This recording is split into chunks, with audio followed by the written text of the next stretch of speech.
Nung tinawag Hello mo. mga kaisot, nandito kami ngayon sa kusina at itong masungit naming aso ay maharot. Ayan.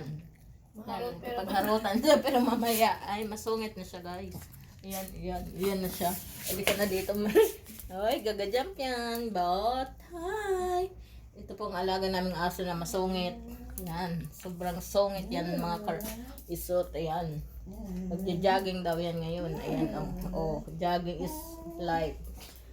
Hello mga kaisot. Ayun yung iisip. Jogging is life. Ayan na. Si yogurt na parang... Ito naman mga kaisot ang alaga namin na tumatahol niya kapag gutom na siya. Ayan. Ayan ang itsura niya pag gutom mga kaisot. Ayan mga alaga ko mga kaisot. Ayan. Humihingi na yan ng pagkain. Oh, yan na. Yan, humingi niya si Bato ng pagkain. Oh, yan na. Oh. Gutom na daw yan. Oh, nagugutom na daw yan. Kaya yan. Ayan, gutom na si Yogi Bear kaya humingi na ng pagkain. Oh, bakit? Gutom na. Yan, nagugutom na daw siya. Kaya yan, humingi na ng pagkain niya. Oh, yan.